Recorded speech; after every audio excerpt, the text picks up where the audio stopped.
बिस्मिल्लाहिर्रहमानिर्रहीम। अस्सलाम वालेकुम नाज़रीन, आप यूट्यूब चैनल देख रहे हैं। मैं इमरान खान हूँ। इमरान खान साहब को अस्पताल में लाया गया। एक मरतबा फिर मैंने आपको पहले बताया था कि ये लेकर आएंगे और जो 25 तारीख का कहा जा रहा है ऐसा नहीं होगा। मैंने आपको ये भी बताया था कि खुफिया रखा जाएगा मालूमात को, वक़्त को, रस्तों को, और फिर इमरान खान साहब को अस्पताल में पहुँचाया जाएगा। एग्जैक्टली वैसा ही हुआ कि 1 महीने के बाद इमरान खान साहब की आंख की ट्रीटमेंट दोबारा करनी थी। मैंने आप 2 दिन पहले बताया था कि अगले 48 से 72 घंटों के अंदर इमरान खान साहब को हर हालत में इन्हें इंजेक्शन लगाना होगा। और अब ये पहले तो आप देख लेंगे, जो अस्पताल की जानिब से एक प्रेस रिलीज़ जारी की गई है इमरान खान साहब के इलाज के बाद। आप देखें कि आधी रात को पेशेंट आता है, आधी रात को उसे चेक करते हैं, आधी रात को उसका ट्रीटमेंट करते हैं और आधी रात को ही प्रेस रिलीज़ जारी कर दी जाती है।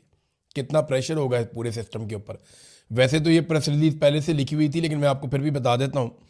वो कहते जी, इमरान अहमद खान न्याजी उम्र 74 साल को 24 फरवरी 2026 को आंखों के इलाज के फॉलोअप की गर्ज से पिम्स अस्पताल लाया गया, जहां उन्हें एंटी VEGF एंट्रा वर्ट्रियल इंजेक्शन की दूसरी डोज दी गई। प्रोसीजर से कबल माहिरीन पर मुश्तमिल एक बोर्ड ने उनका मुआयना किया, जिसमें कंसल्टेंट कार्डियोलॉजिस्ट शामिल थे, जिन्होंने इकोकार्डियोग्राफी और ECG भी की, जिसके नताइज नॉर्मल आए। इस दौरान कंसल्टेंट फिजिशियन ने भी इमरान खान का मुआयना किया और इमरान खान को तिब्बी तौर पर स्टेबल पाया। इमरान खान की रजामंदी हासिल करने के बाद और ऑपरेशन थिएटर में मियारी मॉनिटरिंग, एहतियाती तदाबीर और प्रोटोकॉल के तहत माहिरीन की मौजूदगी में या उनकी निगरानी में माइक्रोस्कोपी की रहनुमाई से जो है वो उनको इंजेक्शन की दूसरी डोज दी गई। ये अमल डे केयर सर्जरी के तौर पर अंजाम दिया गया। क़याम के दौरान इमरान खान प्रोसीजर से पहले, दौरान अमल और बाद में तमाम तर मराहिल में हर एतबार से स्टेबल रहे। बाद अज़ां उन्हें निगहदाश्त की हदायत, फॉलोअप मशवरे और मुतल्लिका दस्तावेज़ात के साथ डिस्चार्ज कर दिया गया। एग्जीक्यूटिव डायरेक्टर पिम्स, जनाब ये आ गया पिम्स अस्पताल का मुआक्किब। अब इमरान खान साहब को लाया गया, जो टाइम था वो था रात के 12:15 पे इमरान खान साहब अस्पताल पहुंचते हैं। यानी अगर आप ये देखें कि अडियाला जेल से उन्हें कब निकाला गया, तो ऐसा लगता है कि शायद 12 बजे से पहले निकाला गया। और 12:15 पे इमरान खान साहब गाड़ियों के एक काफ़िले में अस्पताल पहुंचे, पिम्स अस्पताल में। और इंतज़ामात इस तरह के थे कि अस्पताल का वो सारा हिस्सा जो है उसे ब्लैकआउट किया गया था, जहाँ पे इमरान खान साहब को लाया गया। जिस रास्ते का इंतखाब किया गया वो रास्ता नॉर्मली बंद रहता है, खुला हुआ नहीं होता। उस रास्ते से इमरान खान साहब को लाया गया और लाने और ले जाने के लिए मुतबादल रास्ते भी रखे गए थे कि अगर खुदा न खास्ता कोई सिचुएशन बनती है तो इमरान खान साहब के लिए दूसरा रास्ता भी। देखें ना, इमरान खान को सिर्फ ख़तरा ये नहीं है, वो एक बहुत बड़ा लीडर है। उसने दुनिया से भी टक्कर ली हुई है, पाकिस्तान की एस्टेब्लिशमेंट से भी ली हुई है। तो इमरान खान को कोई भी नुकसान पहुंचाने की खुदा न खास्ता कोशिश कर सकता है। तो उनके सिक्योरिटी के भी बड़े सीरियस मसाइल हैं। ये 8 से 10 गाड़ियों का काफिला था। इसमें जो मुझे दिखाई दे रहा है ये आर्मर्ड गाड़ियां थी, यानी ये बुलेट प्रूफ गाड़ियां थी, जिनमें कुछ मुझे गाड़ियां ऐसा लग रहा है कि वो बुलेट प्रूफ हैं, जिनमें इमरान खान साहब को लाया गया और लाकर उनकी आंख का जो है वो ऑपरेशन किया गया या उसमें इंजेक्शन लगाया गया। अस्पताल के अंदर इंतजामात ऐसे थे कि अमले की छुट्टी करा दी गई थी और एक पूरा हिस्सा अस्पताल का बंद था। अस्पताल के अंदर दाखिला भी बंद था। कुछ डॉक्टर से रब्ता हुआ तो उन्होंने बताया जनाब कि आज उन्हें काम पे आने से पहले ही मना कर दिया गया था। तो रात के अंधेरे में इमरान खान साहब को लाया गया। इमरान खान साहब का रवैया कैसा था डॉक्टर्स के साथ, इस पे बहुत थोड़ी मालूमात मिली है, लेकिन ये मालूमात मिली है कि वो खासे पुरएतमाद थे और बड़े पुरसकून थे। किसी किस्म की बेचैनी इमरान खान साहब को नहीं थी, बड़े कॉन्फिडेंट थे।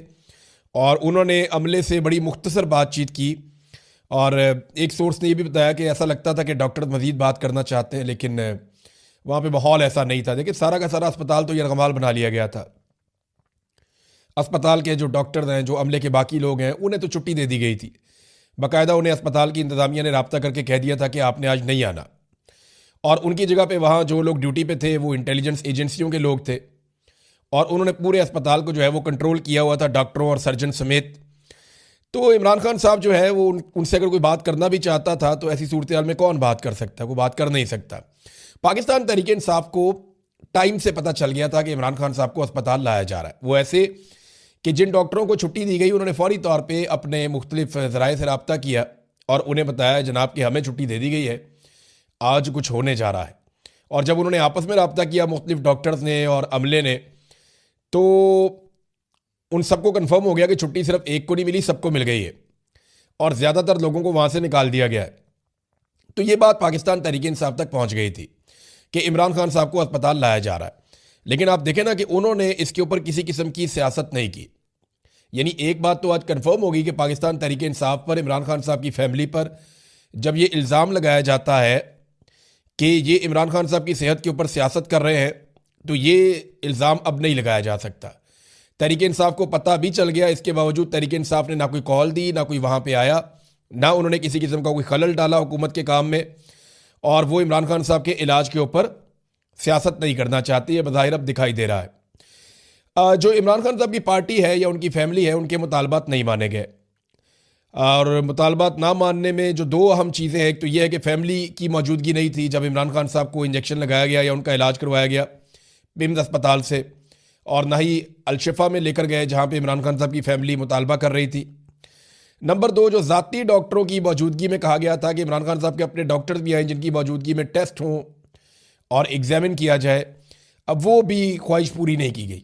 इमरान खान साहब के कहने के बावजूद, उनका पैगाम भिजवाने के बावजूद ऐसा नहीं किया गया। लगता है कुछ छुपाया जा रहा है। देखिए, इमरान खान साहब की सेहत के हवाले से हमारे पास वही मालूमात हैं जो सरकारी डॉक्टर्स दे रहे हैं। इमरान खान साहब की सेहत के हवाले से हमारे पास वही मालूमात हैं जो पाकिस्तान की हुकूमत और इस्टेब्लिशमेंट दे रही है। इसके बाहर हमारे पास कोई मालूमात नहीं है। हत्ता कि जो वफाकी वज़रा हैं उनको भी जो मालूमात मिलती हैं वो उतनी ही मिलती हैं जितनी मालूमात एजेंसियां चाहती हैं कि उनके पास पहुंचे, और जो उन्हें कहा जाता है वो बेचारे वही कह देते हैं। बड़ी मुख्तसर सी इमरान खान साहब से बातचीत हुई, वहाँ पे जो डॉक्टर्स वगैरह मौजूद थे उनके साथ, लेकिन इमरान खान साहब पुरसकून थे। देखिए, अगर इमरान खान साहब बिगड़ जाते ना तो दबाव बढ़ सकता था, लेकिन इमरान खान साहब ने भी अपने इलाज के मामले में किसी किस्म की सियासत नहीं की। इसका मतलब यह है कि इमरान खान साहब बड़ी संजीदगी के साथ अपना इलाज करवा रहे हैं और वो इस पर सियासत नहीं करना चाहते कि वो बीमार हो गए हैं या उनकी आंख खराब हो गई है। यानी नवाज शरीफ बनने का बिल्कुल ही मूड नहीं है इमरान खान साहब का, और वो इसके बारे में जो उनको डील ऑफर की गई वो उसके लिए भी तैयार नहीं है। देखिए, ये वक्त गुजर जाएगा, इमरान खान साहब की आंख के साथ जो भी हुआ वो इस मामले से भी निपट लेंगे। इससे अगर वो निकल जाएंगे इंशाल्लाह, तो उसके बाद इमरान खान भी यहीं पे है और सियासत भी यहीं पे है और एस्टेब्लिशमेंट भी यहीं पे है और ये सियासी जमातें भी यहीं पे हैं। इमरान खान ये फैसला कर चुके हैं कि वो इस निज़ाम को एक मरतबा शिकस्त देंगे। 2024 के इलेक्शन में तो ये शिकस्त हो चुकी है, लेकिन तस्लीम नहीं की गई। अब अवाम के साथ मिलकर वो दोबारा शिकस्त देंगे। आज अब मुलाकात का दिन है। देखें, आज इमरान खान साहब की बहनें मिलने के लिए जाएंगी, फैमिलियों की मुलाकात का दिन है। होता यह है कि इमरान खान साहब की मुलाकात बुशरा बीबी से भी होती है इसी दिन, और बुशरा बीबी से मुलाकात के बाद इमरान खान साहब की मुलाकात उनकी फैमिली से होती है, जबकि बुशरा बीबी की मुलाकात उनकी फैमिली के साथ होती है।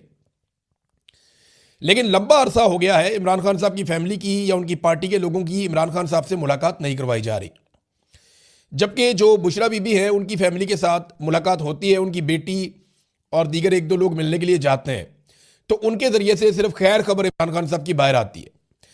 अब आज कुछ इस किस्म के दावे किए जा रहे हैं और ज़्यादातर टाउट लोग ये दावे कर रहे हैं कि इमरान खान साहब की जो अहलियाँ हैं बुशरा बीबी, शायद उनकी मुलाकात भी ना करवाई जाए। लेकिन दो चीज़ें हो सकती हैं ना।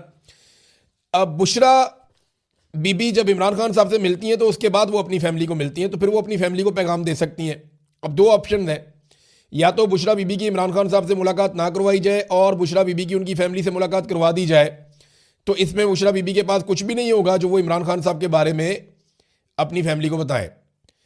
नंबर दो, बुशरा बीबी की इमरान खान साहब से मुलाकात करवा दी जाए और बुशरा बीबी की उनकी फैमिली से मुलाकात रोक दी जाए, तो इस सिलसिले में भी इमरान खान साहब का पैगाम बाहर नहीं आ सकता।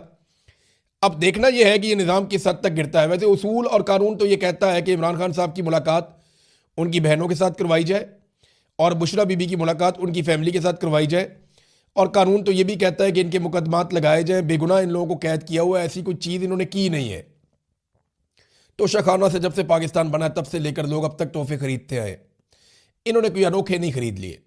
शादी करने का मुकदमा इन पर डाल दिया कि इन्होंने आपस में शादी क्यों की है। बड़ी अजीब अजीब चीज़ें इनके साथ की गई हैं जो बहुत ही नामुनासिब है। तो अगर उसूल हो इस मुल्क के अंदर, कानून हो, तो ये छूट के कब से बाहर आ जाए। अब इमरान खान साहब वाली जो आंख की बीमारी है, इस मामले पे पाकिस्तान तहरीक इंसाफ के साथ अगर सबसे बुरा किसी के साथ हुआ है ना, देखिए ऐसा लगता था कि हुकूमत के साथ बहुत बुरा होगा, और मेरे पास ये इन्फॉर्मेशन है। मैं आपको डायरेक्ट ये इन्फॉर्मेशन देता हूं कि जिस वक्त इमरान खान साहब की आंख का इशू बना तो मुझे मेरे कुछ दोस्तों ने रब्ता करके बताया कि एस्टेब्लिशमेंट के अंदर बड़ी बेचैनी पैदा हो गई थी और वो बहुत परेशान हो गए थे कि ये मामला बाहर निकल आया, पता नहीं क्या रद्द-ए-अमल आएगा। और उन्हें उस वक्त लगता था कि कहीं बांग्लादेश ही ना हो जाए पाकिस्तान में। एस्टेब्लिशमेंट डरी हुई थी, बहुत सारे ऑफिसर जो बड़े तगड़े अपने आप को समझते हैं उनकी हवा निकली हुई थी। और फिर उन्होंने फौरी तौर पे पाकिस्तान तहरीक इंसाफ से राब्ते किए, मिन्नतें तरले किए, उन्होंने मोहसिन नकवी को बीच में डाला, अयाज सादिक को बीच में डाला और पाकिस्तान तहरीक इंसाफ उनके ट्रैप में आ गई। तहरीक इंसाफ ने इंडोर एहतजाज किया और अवाम को कॉल नहीं दी।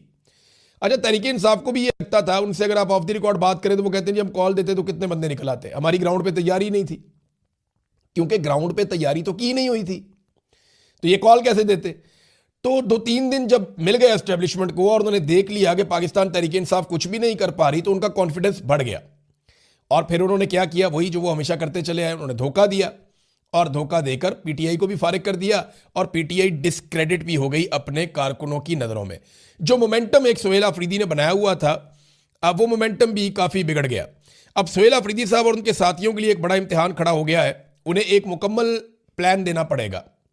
उन्होंने ये ऐलान तो कर दिया है कि वो इमरान खान रिहाई अमन फोर्स बनाएंगे, लेकिन ये अमन फोर्स कैसे काम करेगी, इमरान खान साहब को कैसे रिहा करवाया जाएगा और किस तरीके से ये आगे बढ़ेगी, नौजवान इसमें कैसे तैयारी करेंगे। क्योंकि सुहेल अफरीदी ने एक दिन पहले भी कल कहा कि हमें तैयारी करनी पड़ेगी, हमें बड़ी लड़ाई लड़नी है। सुहेल अफरीदी ने बार बार कहा कि हमारी लड़ाई मिलिट्री एस्टेब्लिशमेंट के साथ है।